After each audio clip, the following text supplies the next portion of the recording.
Welcome to the Colors Delight for Life. It's about life, where we share our experience, strength, and hope to help others so they have a better understanding. Thank you. Hi, Jenea. How are you? Can I grab my kids made it back? Can I go grab them? Good. That's okay. You got little ones. If they want to come into the picture, that's fine too. Go ahead and grab them and bring them with you.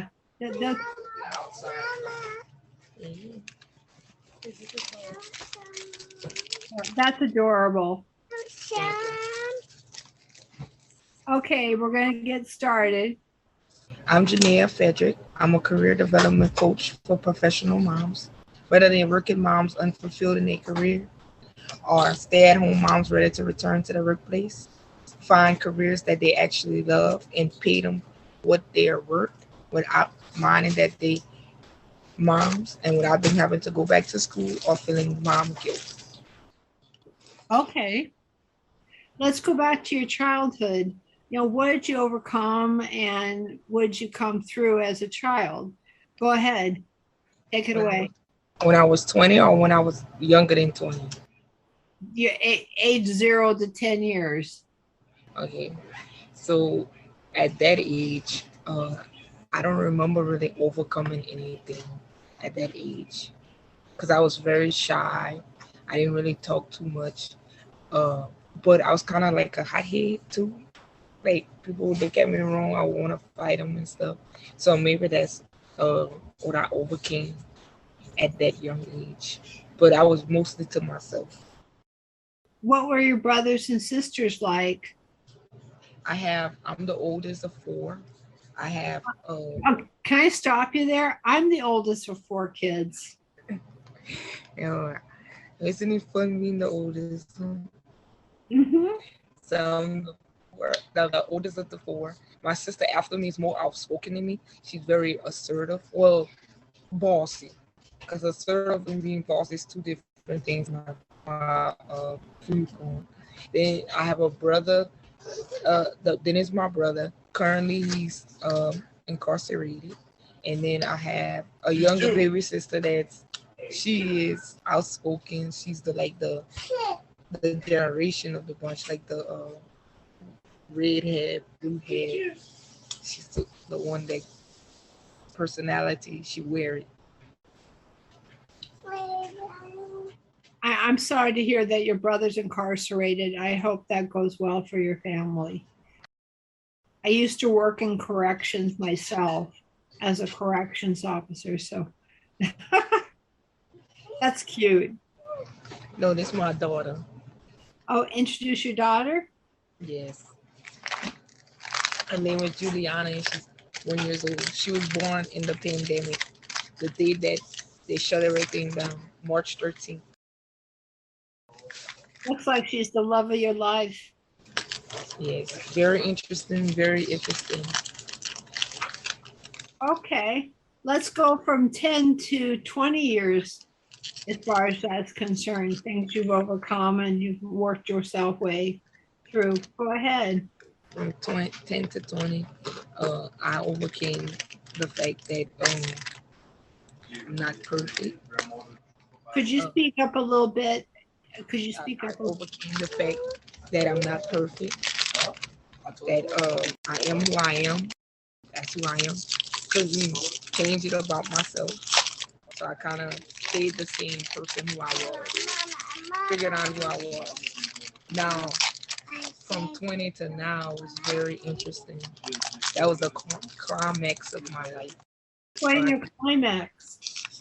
Okay, at 20 years old, I got married. So, at 20 years old, I got married to addict. But at that time, I didn't know that it was like it was. I didn't know what that meant. I just thought that I wanted to be loved. So I got married. I was in college. I was losing my apartments back and forth. I was working jobs, losing money, was always depressed. I was always anxious. That's the year, I think, between 20 and 30, that was the year where I was the most depressed and anxious in my life that I ever been. I got a divorce. You got a divorce? I had my little girl right here, Journey. Say hey, Journey. Hi. I had Journey at 27 for my boyfriend, and I had my second baby. Um, my life kind of became better. I wasn't losing jobs like I was before. I started actually picking jobs, choosing jobs that I wanted. Um, I started learning about myself even more. I feel like this is an ever knowing journey, but I started learning myself more. Like when I say learning myself more, it ticks me off what makes me irritated, what was the real cause of my anxious and my depression. And I learned to take back my life. Like this is my life. And I learned how to take it back. When you said you took back your life, how did that make you feel? Oh, that made me feel empowered. So when I took back my life, it wasn't just the circumstances, but it was the internal blessings I got. Like, when you feel empowered, you start to put your best foot forward. You no longer expecting people to love you, to to do things for you. No expectation for nobody. And the choices you make is more towards you. And I know when I work with women, a lot of the biggest struggle they have when I work with them is knowing how to do things for them. They start feeling selfish. They don't know what it would look like. Like if you ask them what it would look like to do something for yourself, they start talking about, oh, I'll do this for my partner, I'll do that for my kid. And that was me at one time. That was me. I would, if somebody would ask me, what you going to college for? Oh, I'm doing it because I want to make a better life for my child. But they would say, okay, so what you doing it for yourself? I didn't know. I just knew I wanted to make a better life for my child. And a lot of the women I work with, they say the same thing. And then another thing that I learned along the way in my journey was learning how to be be vulnerable, but also be me. And what I mean by that is some people, when you start being vulnerable, they try to shut you down. They be like, "Oh, you don't supposed to do that. This is why such and such and such and such is like this." Even though whatever they telling you never got them nowhere, it's got them stuck in the same situation. But they gonna put that on you, and then they gonna tell you, "But you should be confined to what I'm telling you." Everybody got opinions.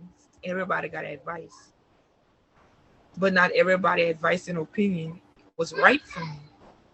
It sounds like you had to listen to your own heart. Yes, which took a lot. I'm still doing self-development. You learn every day because I used to feel bad for setting boundaries on my mom because one of the things my mom do is I'm soft spoken, and I think that started in my childhood. I don't When I start screaming at talking louder like this, I feel like I'm screaming at somebody. I You everybody sound good. You sound everybody good. you're not screaming at us, but that's something that I'm working on because when I was younger, when I would talk, they would tell me, "You're sassy. You're being sassy." I was like, "I'm not. I'm just saying my opinion." So it was kind of shut down, and then I would hold it in, and then I would blow up, explode, and just start screaming, and it would always come out into a bad effect. And so everybody would look at me, "Oh, you crazy. You crazy. Why would you think that? Why would you think that?" Because when I was saying what I felt, you always told me I was being sassy. So I had learned to just leave it inside And then when things would get too much, I would explode. And then everybody would say, "Oh, why would you feel that way?" But you never listened when I was talking. So I've been feeling that way. And so I never knew how to really articulate my feelings. But I ended up going to school for mental health counseling. And while I was going to school, and I learned so much about myself. Like I thought I was going because I was gonna learn about my dad because my dad was diagnosed with bipolar in 2008. But Can I stop you there? I'm bipolar, PTSD, and anxiety disorder myself, but I've learned to overcome that. So I understand where you're coming from as far as a family member. yes, So but I've learned to overcome it. but I think one thing that helps you overcome it is becoming aware of it. Oh yeah. But Hmm. that's the first step. Like the first step of anything that I learned is being aware. Like as long as we blaming others, the environment, society, we're gonna never change because we're gonna be expecting them to change for us. But as soon as we accept it and be aware of what's going on with us, we could start making steps to be a better person. Like my daddy, he was diagnosed with bipolar, but I don't think he's aware of the symptoms. Like see me, I don't like to claim labels. Like my dad is bipolar. Like you said, you could overcome that. But to him is I have bipolar and that's all. It ends there. It's period. It's no ending of the story. But I don't think he sees it that way. He don't see himself as bipolar. I think he see himself as being normal. My mama labeled his behaviors as bipolar. And like I said, I don't do labels because I know that if you stick to it, then you go that's just part of the excuses, to me is because I have anxiety, I have depression, but like you said, I overcame it by not making it become me. I have it, but this is not my identity. I'm above my anxiety. I'm above my depression. And, I think that having a label explains what's going on to us. Just like if somebody tell you have high blood pressure, just like if somebody tell you your stomach cramping up, that explains what's going on with you. But some people think it's let's get the medicine and we're gonna be okay. But the medicine helps to extent because it's kind of like it help you with the symptoms, but not the problem. One thing I like to say is I'm more than my label. I like that. I like that. I'm more than my label. I like that. I might steal it. I'm more than That's fine. I don't care. The more I spread it around, the better it is. And to me, it's giving you some good value. yes, because that's true. We are more than what we are labeled. Yes, you giving me you helping me define what I am or what's going on with me. But the thing about it is just like high blood pressure. I'm gonna explain it through high blood pressure because that's something I have, so I could explain it that way. I have high blood pressure. This would be considered a diagnosis, right? They give me medicine because I choose not to change my lifestyle to get better. And that's how I'm explaining. Because somebody could say, I have anxiety. You will get the medicine, but you're not gonna change what's going on so you could actually feel better. And that's what was going on with high blood pressure. I have high blood pressure because I refuse to stop eating fast food. I refuse to change my diet. I refuse to exercise, and I don't drink enough water. So only thing that gonna happen is I'm already diagnosed with bipolar. I mean bipolar. I'm already diagnosed with high blood pressure. The only thing that gonna happen is I don't choose to change. It gonna get worse, and my symptoms gonna get worse, and they gonna give me a higher dosage of medication. And that's exactly That's exactly what happens when people accept the label and leave it like that. They have some people, once you give them a label, they be like, oh, I act this way because I have anxiety. Oh, my family don't understand. Oh, society don't understand. And they leave it like that. They have some people, you give them a diagnosis and they don't believe in the diagnosis that you give them. They like, no, that's not what's going on with me. Let me help you. Let me tell you this is what's going on. And then they got some people like me and you that receive the label and be like, okay, so now what can I do to change? You could choose, and it take work. I'm still working, but I understand what caused me to have anxiety. It caused me to get depressed. So now I have the tools to help me towards a better Jenea. That's the only person I could be better of is me. I can't be better for nobody else but myself. Well, I like to look at anxiety as worry and fear put together. And that when I can separate the worry and the fear from each other, I don't have to go into an anxiety episode. Yes. Yeah, because if you, at either direction, if you can understand where your fear is coming from or where your worry is coming from, the two don't match up and then create anxiety, is the way I look at it. So I've worked as a mental health advocate for 25 years. Yes, and I agree. And I also want to add to that none of these diseases are bad though.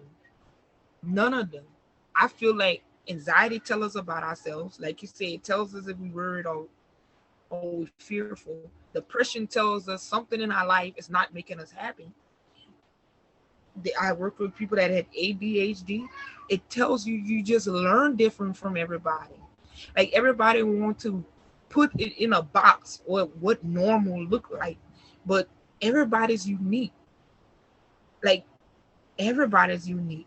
So whatever the diagnosis is, whatever the label is, it's telling you something about you that you could, once you know what it is that it's about you, then you could get the empowerment and the help and the skills and the tools that you need to become a better you.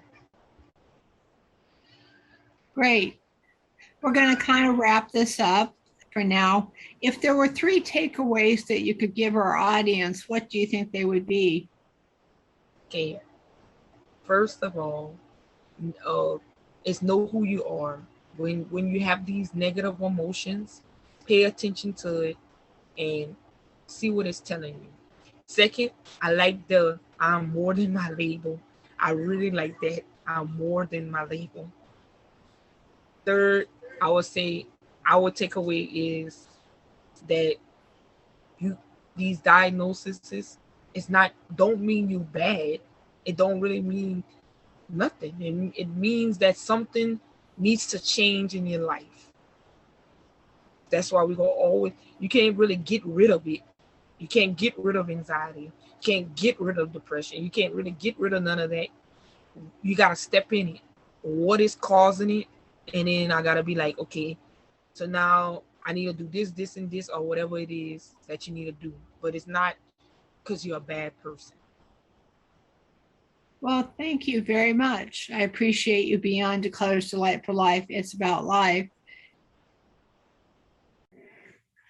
Thank you for coming to Declares Delight for Life. It's about life. I hope you enjoyed our podcast as much as I did, and I hope you have a great day. I'd love to let you know about a new book coming out, and it's a great help for those who, and including you, to deal with life. It's called Overcoming Depression, Anxiety, PTSD, and Stress. Who couldn't use a book like this? And it's a great program. And the book and audio are going to be made available on Audible and Amazon. We also have we are on all the social platforms, YouTube, Twitter, LinkedIn, and Pinterest, and TikTok, and just about anything else you can think of. With all that being said, we also have some other wonderful books that you can get on Amazon and Audible. and on our website too, which is declaresdelightforlife.com. Again, that's declaresdelightforlife.com. And those books are Clutter to Declutter. And another one is 28 Days to Declutter Your Mind. The other one is Secrets to Declutter Your Mind Now.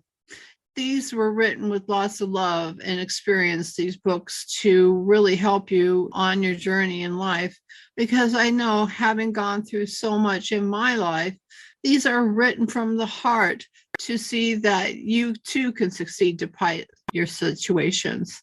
And I just want you guys to know that we do have a 180-day guarantee that if any of these don't work for you, you can just email us or at support@declaresdelightforlife.com, and we will refund your money with no questions asked, because we believe that a no questions asked guarantee is the best way to have a great relationship with you.